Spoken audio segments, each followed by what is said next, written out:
I'm not a mama yet. I mean, who knows what the future holds? However, if I were a mom, I have no doubt that my budgeting practices would be taken up a few notches to make sure my kiddos, along with me, my priorities and goals were covered. That's why I'm so excited to talk with Diana from Money Boss Mama today. Diana is going to share how she budgets as a single mom, makes time for herself, and helps set her kids up for success. For all the mamas out there in the City Girl Savings community, this one's for you. Welcome to the City Girl Savings podcast. I'm Rhea Reeves, founder and finance coach of City Girl Savings. I turned my life around with budgeting many years ago, and now I'm on a mission to help others do the same. I fully believe that you can enjoy your life on a budget.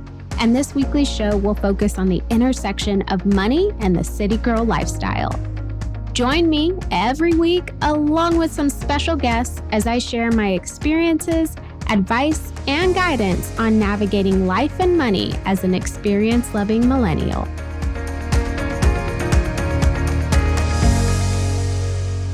Now, Diana and I met on Instagram. We have actually been following each other for who knows how long, and I've grown to love watching what she posts, and I feel like we have so much in common. Diana is a money coach and founder of Money Boss Mama LLC, and she's a mom to two adorable kiddos. Diana, I am so excited for this conversation. Thank you for being here. Can we just kick things off with you sharing a little bit about yourself? Yeah, thank you so much for having me. I'm so excited we finally get to sit down and talk, not in person just yet, but I'll take this. But yeah, I'm Diana. So I started my debt-free journey in September 2016, and I already had my daughter. I got pregnant with my son 2 months into my debt-free journey.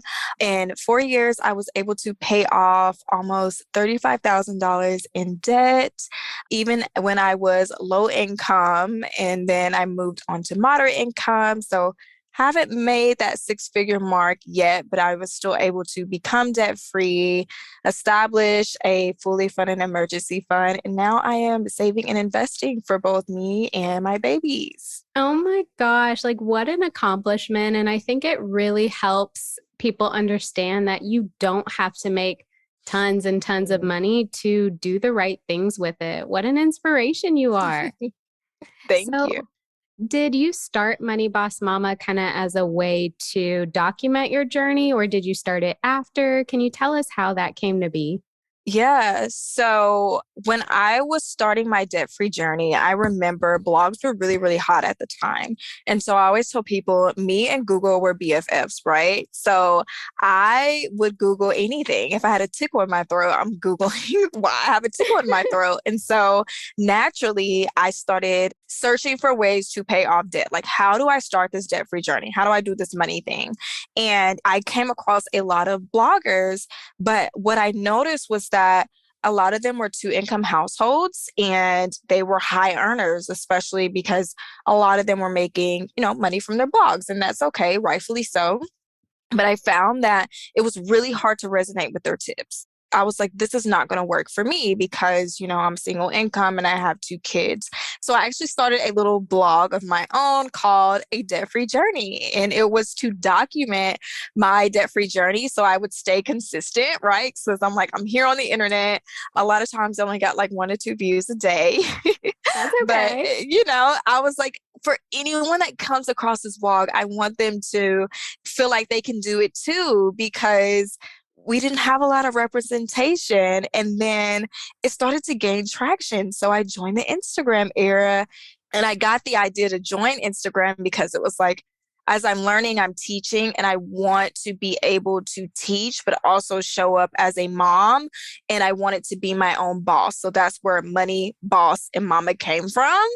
And it just took off from there. But I wanted to be the representation that I felt that I wasn't getting in the beginning. Wow. I mean, I love that. And I feel like you really sit into that. I know I'm not a mom, but if I were, I feel like I would be like all up your alley. Like, yes, like I love the content you share. And it's really cool to hear that you kind of started one way and ended up another. And I feel like that's life. Yeah. So I know you mentioned that you already had your daughter when you started your debt-free journey. What prompted you to start it? Like, what was it that made you feel like, okay, I got to handle this? Oh man, so it was a combination of things. I can't really pinpoint exactly one thing, but one thing that I noticed was that I was kind of becoming my mother in a way. And I love my mother to death, but growing up, we quickly went from a two-income household to a one-income household. And my mom, she didn't know how to manage money. My dad was over that. And now you have to take care of yourself and three kids.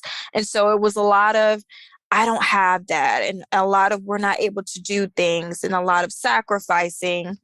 And so I realized that I was becoming my mother. And I looked at my daughter and I'm like, I'm going to keep her in this same cycle if I don't try. I felt like the life that I was living was so, I call it hellacious because I couldn't afford myself, let alone my child. I'm struggling. And I'm like, God, there has to be something more to life. You did not put me on this earth to just sit here and work my ass off and not have anything to show for it. And so I just up and decided like, I'm going to pay off all my debt because I saw that as my way out. If I don't have to give my money to these people, I can keep my money. And from there, I'm able to change the trajectory of not only my life, but her life as well. Wow. I mean, what better inspiration than that, right? Breaking these generational Yeah. curses. Wow. So I'm curious if you don't mind me asking, do you have an idea of what caused you to go into debt in the first place? I mean, hearing kind of your story about your mom, I mean, it sounds like there was a lot of no, we can't afford this. And I Hmm. know for me, like when I got in the credit card mix, it was like, oh, I can buy anything now. Was that the case for you or what was it? Oh man. So I know exactly what got me into debt. And obviously it all comes from, your perspective, which is based on your experience in life growing up. We had a lot of lack. When I turned 16, I wasn't work optional. I had to work. My mom gave me no choice. She's like, I need help. I need you to get a job. And every day she's asking me like, how many applications have you put in? And so when I turned 18, I'm like, by this time, I defined financial success and wealth by what you had because I didn't have those things. It looked good. I had this mindset of, well, if you have the cars and the shoes and the clothes, you must be financially stable. You must be wealthy. And so I had this little clunker car that my mom bought me with her child support check. It was like an $800 car. And I wanted a new car. I was like, I deserve it. Mind you, I'm a Sonic car hop, but I'm like, I deserve it. So I went out and was trying to get a new car, but I didn't know anything about credit. I didn't know anything about money, to be honest. They're, Oh, they're telling me no back to back. I did not care. And so a deal finally went through, and I didn't realize it was going to take one of my paychecks every single month. So I had to live on one paycheck for a while. I did not realize that, but all I wanted was this car. And so that is what got me into debt. And then, wow. after that comes the credit cards and everything. Wow. I mean, I hear ya. And it's crazy because something like a car, you kind of do need it, right? I mean, if it's Mhm. your point from A to B and A to B is you making money, it's easy to say, okay, I need this. But if the car you had before was working, there's something to be said there. But that's very interesting. I don't feel like I knew that about you. Yeah. My car, I always said that it ruined my life. Always, always, always. But it wasn't until like I got to this place in my journey that I was like, my car literally was my biggest blessing because I would not know what I know now if I didn't get into this debt that I couldn't afford. I mean, as brutal as it probably was at the time, like it was so worth it. It's so worth It it. was worth it. So, I mentioned that I don't have kids, but I know that if I were going to, I would probably one, freak out, and two, like, really prepare myself for the responsibility that comes with having kids. What were some of the thoughts going through your mind when you found out you were pregnant? And did you have differences between the first pregnancy and the second? Yes. I would say what the difference is, besides the symptoms, the major difference was my financial literacy. But with my daughter, I got pregnant with her at 20. So naive. I did not understand the impact that she would have on my life. I thought by this time it's just me and I'm working because I'm so used to working for survival. And I was making pretty good money because I'm working 40, 50 hours a week, even, in my 20s. And so I thought that I could do it. Like I could do it. And I'm in college. And by this time, I'm working two jobs when I'm pregnant with her, just trying to prepare and things like that. But you don't really know the impact that a child is going to have on your life until you have that child. And so when I went on maternity leave, I didn't understand healthcare benefits. So I didn't look at my healthcare benefits. I'm like, everyone has paid maternity leave. I did not have paid maternity leave. Yeah, Oh, because I no. was working two part-time jobs because I was part-time. And so, needless to say, I'm crying on my maternity leave. And even though she was through cesarean, I went back to work early because I didn't have a Wow. choice, because I didn't have any money. So, with my son, because of that painful lesson, I use every painful lesson as feedback, right? And so I'm like, I know everything not to do this time. So I made sure maternity leave was covered, and I looked into how the short-term disability would work.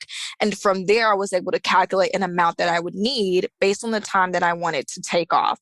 And so I worked two jobs with him too, just so I could save more for maternity leave. But it was so different because I had a savings and I had a plan and I knew how my benefits worked. So I didn't have to rush back to work with him. So definitely there was a huge difference there. I feel like that's so powerful because someone who maybe is a first time mom doesn't know that. I didn't Mhm. even think about that. To your point, it seems like if you're working for a company and you get pregnant and you have to have your kid, you get paid time off. And I'm shocked that that wasn't the case, but I'm glad that you learned from it. And it was a totally different experience the second time around. Yeah, I needed that for sure. What about like from a budget perspective? So I know your situation was totally different with your daughter than with your son, but Mhm. did you change your budget before either of them came? Did you like quickly adjust after they got here? Like, what was that like for you? Yeah. So with my daughter, I had no budget. I'm like flying by the seat of my pants with that child. Like I legit don't know how we both survived, to be quite honest. So I'm flying by the seat of my pants with her, hence why I'm so overwhelmed and stressed out. But with my son, I had a working budget. So what I did before he was born, I made a mock budget based on everything that I thought that he would need. Now, the main expense was not healthcare, but daycare. Yes. That was the one thing that I'm like staring at my budget. I'm making $32,000 a year. And I'm like, how am I going to make this work? I'm on a debt free journey. And my goals were to pay out the remainder of my auto loan because I had gotten it down significantly and pay out the last credit card that I had. And I'm like, how am I going to keep my debt payment the same, but also cover his daycare? So what I did was I moved into a cheaper apartment because I had a set amount that I needed to free up. So I moved into a cheaper apartment that had like paid water and everything. It was like $550 a month. It was super cheap, but it comes with the roaches and things like that. So I moved into a cheaper apartment. And I don't remember what else that I did, but I also slashed some expenses too. And I side hustled for the remaining amount. Like I did freelance writing because that was my skill. And so that allowed me to cover his daycare while keeping my debt payment the same. So that's how I adjusted my budget. And I signed that lease for 1 year. That situation made me so uncomfortable because of the roaches and I'm just not feeling comfortable. So it really, really kept me motivated towards getting those two debts knocked out. I got them knocked out before the lease ended and I like hightailed it out of there. So I would say like if you're in a situation and it makes you really uncomfortable, you don't have to live with roaches. That's not what I'm saying. But you know, create an environment that's going to keep you motivated, have that goal, and watch yourself like get to work every single day because you're leaving yourself no choice, you know?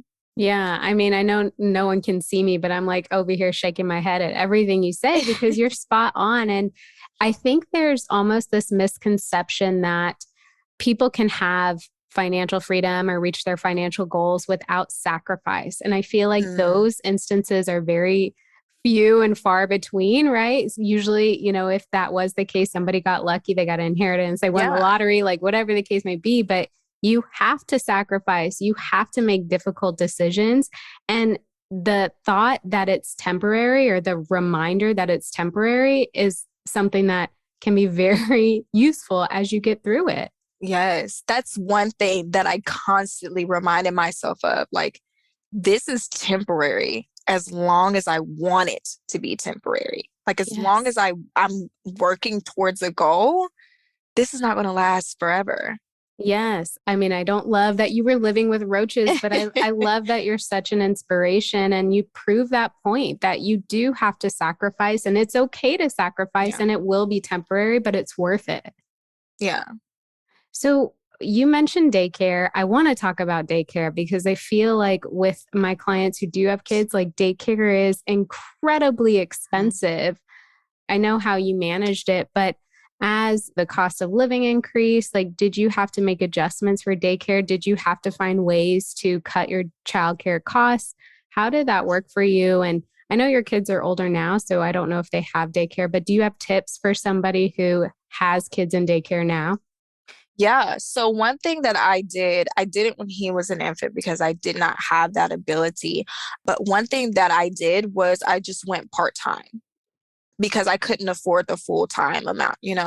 And also I say utilize your resources, whether that's family, whether that's government assistance. I was on that for a little while with my daughter where they help you pay for childcare. There are programs out there that are available to you specifically for that reason to help you get to work because you can't bring in an income, if you're having to sit with your kids. So those are two things that I did as well. But I also recommend, like, I have clients who will sit there and do trade-offs. If you find someone, a loved one that you trust with your children, utilize them. You Mm, don't have to be afraid to ask for help because you're not put on this earth to do it all. And I feel like mothers feel like we're having to do it all. And I really caused myself a lot of distress trying to do that, not opening my mouth for help because I felt like a burden. I had these kids, so I have to take care of them. I have to do everything myself. There are people out here who are willing to help you. There are resources that are available to you. It should not come with a stigma. You're literally doing this temporarily, like we were saying before, temporarily until you get your financial situation stabilized. I think that's such great advice. And it's such a good reminder for the women, the moms who are out there thinking, well, it's my problem. Let me figure it out. Hmm. You can ask for help. And I know some companies do have some sort of like childcare reimbursement or Oh, yeah. benefits to help like with daycare. So, make sure you know your benefits, right? Like make sure you understand what's available to you to help as well. Absolutely. I utilize your flexible spending account that comes with tax benefits. I still use it for my son. He's still in daycare until August, so I'm almost free. Well, Woo! it is August, so a couple Oh of my weeks I will gosh. be scot free, from daycare costs. But one thing that I also utilized as well was the flexible spending account, getting that extra tax benefit because they don't take as much out of your paycheck because it's pre-tax deduction. So that's one thing that you can utilize too. And if you're someone that gets a tax refund when you're claiming all the things that you paid for throughout the year, set aside a portion in like a sinking fund for childcare. If I didn't have Yes. my childcare sinking fund, I would be in some trouble. Yeah. You bring up an interesting point. Use your flex spending. So, are you saying that flex spending is available to use for childcare expenses? Yes, they have it for dependent care I expenses. didn't know that. That is such good information. That is great information. Yeah, so definitely check with your employer. I know with mine, we can use it for medical expenses, and there's also that dependent care, child care. Oh, that's a game changer. Are you tired of wondering which moves to make next with your money? Do you need some guidance on whether to pay off debt, save, or focus on something else? Get my free Money Moves packet today and start making impactful money moves instantly. Go to citygirlsavings.com/moves to download your Money Moves packet now. Okay, so in some of your posts, you talk about bank accounts for your kids and having them work for your business. Can you talk through some of the things that you've put in place to start building their wealth? Yes. So this is a question I get asked often, like, I want to start saving for my kid and I want to start building wealth. Where do I start? I always say, like, you know what's best for you if you allow yourself to make decisions for yourself. Like if you have that confidence to make those financial decisions. So what is the goal that you have for saving or building wealth? The first thing that I started with was a 529 plan with my daughter because at that time I had student loans and I'm like, there is no way that I'm going to let her go through this hill of trying to pay off these student loans. And so I opened up a 529 plan with her and I was just putting back like $15 a paycheck because that's all I could afford. But over the years, you know that it starts to gain traction. And then I also have a goal to just gift my children money, give them a strong financial foundation to stand on when they become adults, whether that's to help them get a car, their first apartment, help with college costs, whatever it is that they plan to do. So I open a custodial account for both of them. I just have one 529 because just in case one does not want to pursue a higher education, I'm trying to, cover all grounds there. But they both have custodial accounts or UGMAs, and I plan to gift them money to help them do whatever it is that they need to do.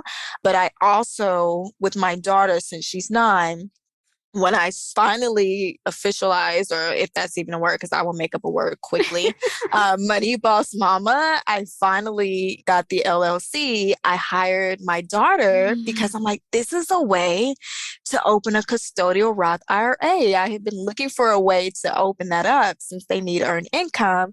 And that was a way in which I could do it. So I'm like, these kids are on TikTok all day long.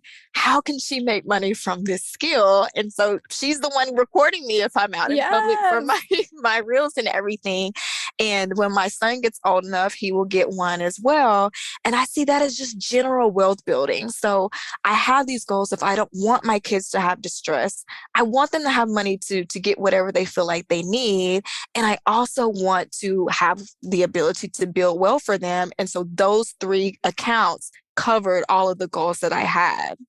Wow. I mean, you made so many great points. A few things I want to just touch on. So I love that you said you have a 529 for one and then not the other, because we are moving into the season of the entrepreneur, right? Yeah. And, you put your pre-tax money in a 529 account, that only benefits you if those funds are used for college or higher education expenses. Otherwise, you're paying taxes on it. So I love that you're giving both options. And then I also love how you said that you started with $15 a paycheck.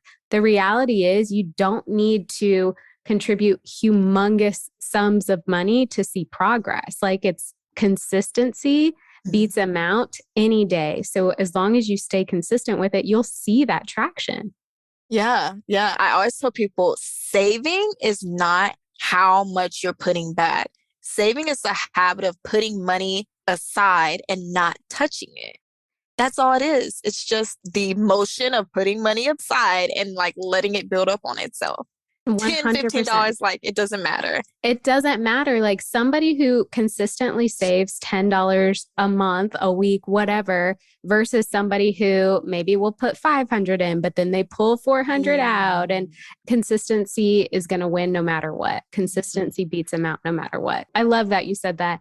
And oh my gosh, I love that your daughter is out here filming reels and TikToks for you. Like that just resonates with me so much. If I had a daughter, I feel like she'd be doing that for me too. I love that. Yeah. I'm like, well, you do it all day long anyway. Like you might I want her to know, like, you can get paid for your skills. Like there's always a way to monetize what you like to do. Now, do you talk to them about money? Like, have you had conversations with them about saving or controlling your spending? Like, do you have those conversations? Absolutely. So with my daughter, my son, he's 5. He could care less right now. He's like, yeah, okay, He's like mom. Spider-Man, like, yeah, right now. But with my daughter, I feel like we have these conversations every single day because children are so impulsive, right? And I feel like, especially, like where I come from, the Black community, we're so tight-lipped about money in the home. And that does our kids a disservice because they're thrust into this world where money makes the world go round, but they know nothing about it. So we get trapped in this trial and error phase that lasts into our 30s and 40s.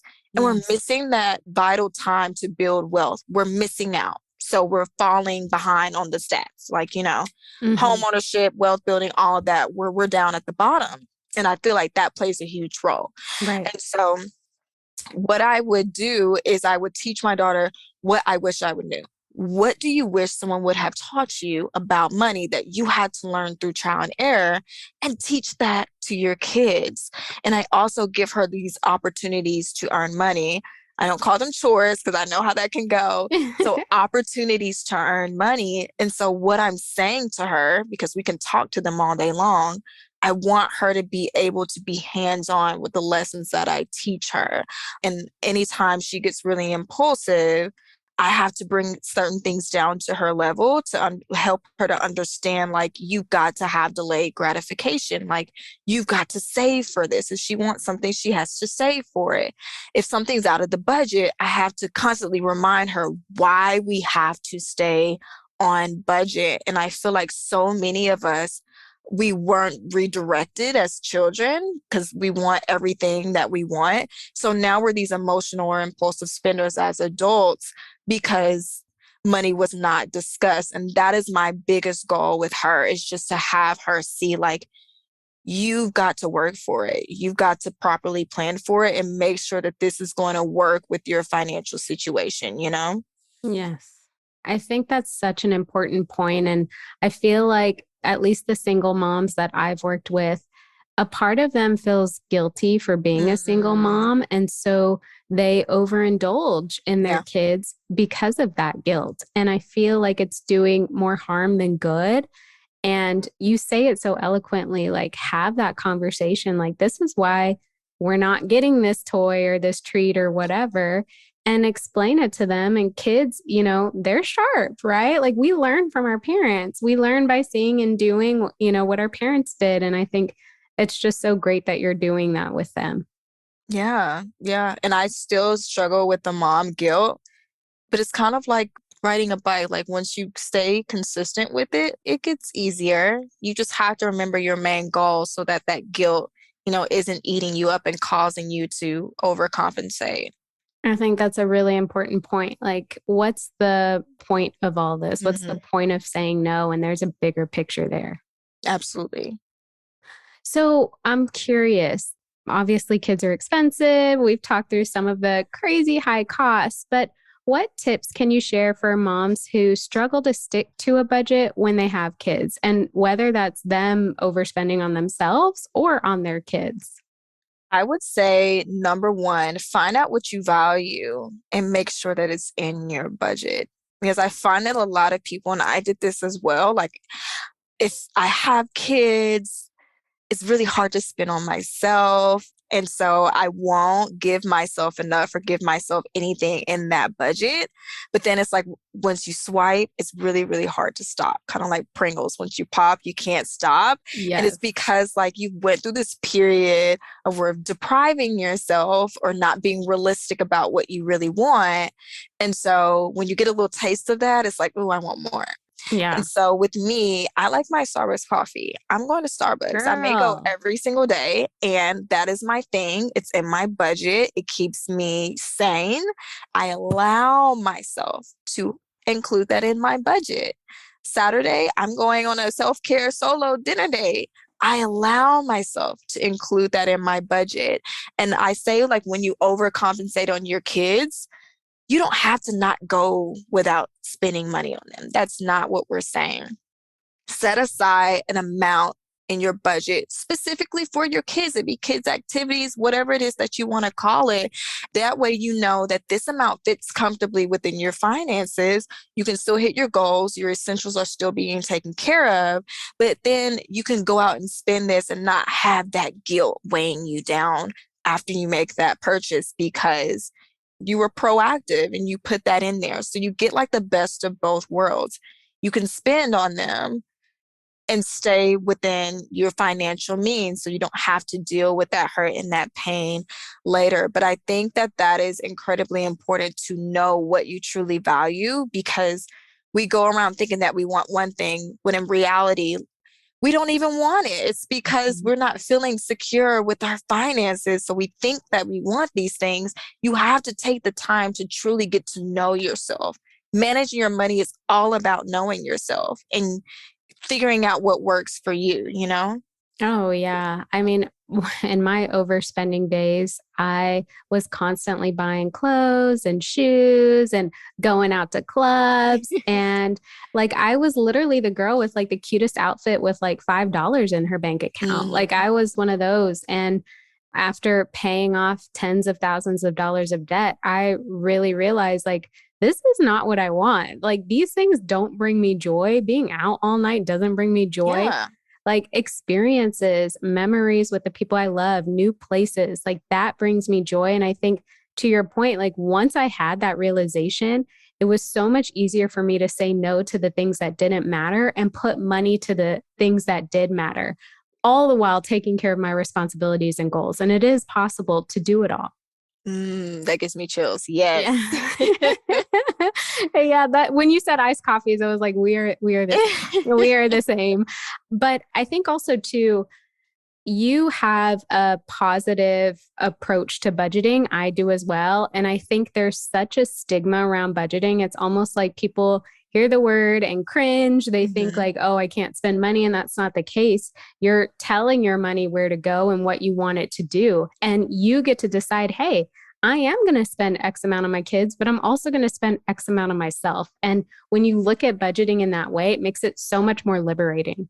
Yeah, it's like who wants to follow a budget that they don't even like, you know? Right. Put in what you want. And it's like we feel like we have to ask permission, you know? You had those clients that are like, is it okay if I does it fit within your goals? Right. Like, you know, does it fit within your income?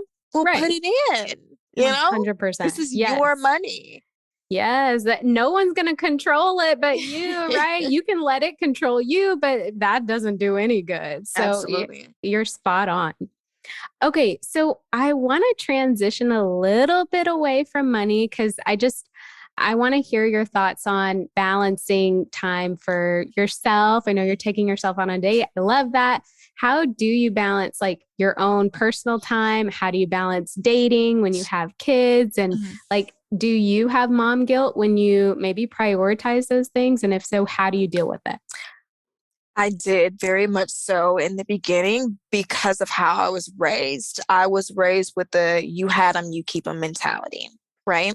And even my mother had to circle back when she realized that I was killing myself, not ever taking a break. And she's like, well, you know, that wasn't accurate. My own mom is telling me, like, you have to get out of the house. And so I feel like, you know, balance is an illusion. We're just not going to be perfectly 50-50, but I do take advantage of the times where maybe my kids are with the other parent. Those are my times where I can go out and take myself out on a date or really enjoy myself. Like this weekend, I'm going on a dinner date with myself. And I learned the power of asking for help. When I learned the power of asking for help, I felt like the shift really started because I feel like I'm not depressed, but I'm so overwhelmed and overstimulated trying to do everything myself. And I woke up one day and I realized like, you don't have to do everything yourself. You can ask for help. And so I will call it my mom or I will call it my dad or whoever it is that I trust. And I will ask them, can you watch the kids for a couple of hours? It doesn't have to be them staying all night, but just an hour of peace and silence could be what you need to like recharge. And it has an impact on your money. Like when we're talking about money, might as well throw it in there. It has an impact on your money because you need motivation and inspiration to continue on this journey, like to paying off debt or saving money. It's hard. Yeah. It takes a mental toll on you. And if you're weighed down by other areas of life, it makes it that much harder to get to that goal. You want to give up. It's going to convince you to give up. So you have to find those times to really make time for yourself. I wake up an hour earlier than them just to go outside, read, meditate, just sit in silence before I start my day. And that literally makes a huge difference. So if you don't have help, what can you do to squeeze in time for you? Is it before they go to bed, after they go to bed? Yeah, you may be tired at the end of the day, but squeeze in a little bit of time for you and watch how it improves all the areas of your life. Oh, yes. I love that. And this is a little bit of a sidebar, but if someone does have the opportunity to, ask their parents or ask Mhm, someone close to them to watch their kids, I think it's also beneficial for the kids too. I mean, I think codependency is real. I will mhm, say I'm a very independent person. And I think it's because when I was little, my brother and I would go spend our summers in New York, where my parents are from, away from our parents. We would be there all summer without mom and dad, just hanging with our cousins and stuff like that. uh-huh. And like now, like I can be away from my parents. I went away to college. Like I don't feel like I have to be up under them. And I think that really played a role. So there's a lot of benefits to having time away from your kids. Absolutely. And you may think you're doing a good job hiding how worn out you are, but kids are smart. They're not dumb. They pick up on energy. Like they can see that. And it's like, don't you want your children to have this vivid memory of you being happy instead of worn out all of the time? It truly benefits them whenever you take time for yourself. Yeah. And also, too, the generational thing is real. Like, Mm, if your daughter sees you in this mindset that I just have to figure it out, it's literally a generational thing because you were the exact same way with what you saw with your mom. And so, we have to be aware and mhm. we have to break those curses. Yes. Okay, so do you have any other money guidance that you could give to current or expecting moms? I would always say, girls, set up your sinking funds. Whatever it is, especially when you're expecting, you're using guesstimates, right? But when you have that child, you have more actual numbers to work into your budget. But even still, life is going to life. Life is going to kick you, especially with kids. And it's like, especially if you're a single parent, it's all on you the majority of the time. And so you want to make sure that you're proactive and you are expecting the unexpected. So anytime something would kind of catch me off guard, I would say, okay, is this something that may happen again? Like if it's clothes and shoes, the craziest things it slips our mind because every day is just full of things. And so if that happens and it catches me off guard, I'll either add it in my budget or I'll create a sinking fund for it. And that allows me to pace myself since I don't have a lot of money to like split 50 million ways. That allows you to pace yourself by, okay, when's the next time they're going to need this or this may happen? And you just throw little amounts in there, you know? With mine, they're all ongoing sinking funds, like for activities, as your children grow, you're going to learn more and more about what they need, and it's going to help you be proactive and set up these things. And I also say, like, it's not really a money tip, but it is. You have got to have confidence and faith in yourself. Otherwise, this thing is not going to happen because that's all it is. People who set out on a debt free journey, if you don't have confidence and faith in yourself, you're not going to make it to the end because you're going to convince yourself that you can't do it. Your money journey is not a journey to shifting your finances. It's literally a journey of you fighting against your previous self. It's like your new self and your previous self. They're going to go head to head every single time. They're going to try to convince you to go back to your old ways. You're trying to gain new habits and be better. And you have to realize that and give yourself that grace, to change, to shift and realize it's okay to change and it's okay to slip up sometimes because you're shedding your old self, Yes. but the more that you stay consistent, the more confidence you're going to have in yourself because you've proven that you can do this, 100%. And I think adding on to that, like something that helps me tremendously is visualizing. Like if I have a goal I want to achieve, I literally picture myself having achieved that goal. And it almost like trains your brain to say like, oh, okay, this is possible. And so you're going to do things to reach that goal. It's just amazing. The mind is powerful. Oh, and you said that. I'm like, oh my God, are we twins? I visualized the money in my bank account, me saying I'm debt free, everything. That vision was right there the whole entire time. And I feel like it also opens you up to finding opportunities to get to that vision that you wouldn't have seen before. 100%. And it's kind of like travel. I feel like when you travel, you want to travel more because your eyes are open to new things. And like when you set and reach goals, your eyes are open to more because you're like, okay, there's new levels. There's always new levels. And I think it can be so exciting if you have the right frame of mind. If you don't, maybe it can seem daunting, but I think that's where the shift in perspective and being okay with like letting go of your old self is really important. Absolutely. So I got to know, what is in store for you, for Money Boss Mama? Like what's coming up for Dyana and Money Boss Mama? Yes. So personal Dyana, inflation has kind of jacked up my plans on moving and purchasing. I know. How dare you do that to me? And purchasing my first rental property, but that's still my next goal. And so I'm still saving up for that. As far as Money Boss Mama, I have my vision, speaking of vision, of just speaking to nonprofits, speaking life into these women and helping them manage their money because, as women, it's really important for us to know how to manage money so that we don't get stuck in these situations where we cannot leave, all because of our finances, putting ourselves in unsafe and unhealthy, toxic situations. That is something in store that I'm praying over, as well as getting back to working with clients. So I am still building the program and just ready to be of service. That is my main goal.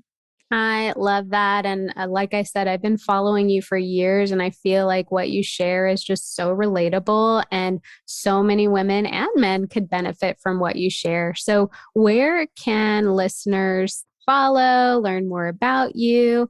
How can people connect with you? Yes. So my main bread and butter is Instagram at Money Boss Mama. And I'm also on TikTok and Twitter at the same handle. And my second love is YouTube. So my YouTube community is amazing. And that channel name is Dyana with the Y Marie. Okay, I will link to all of that in the show notes so anyone listening can give you a follow and stay up to date with you. Dyana, I feel like this was such a fun conversation. I feel like I got to know you so much better. Like we have so many things in common. It's awesome. But thank you for being here. Thank you for all that you do and sharing your story. It's such an inspiration. I really appreciate it. Thank you so much for having me. Thank you so much for tuning into City Girl Savings today. I hope you feel empowered and inspired to master your money as you make your way to your dream life. Make sure you subscribe so you're the first to know when a new episode comes out. I truly value your thoughts and feedback, so please leave a review and let me know how this podcast has impacted you. Can't wait to chat soon and make it a great day.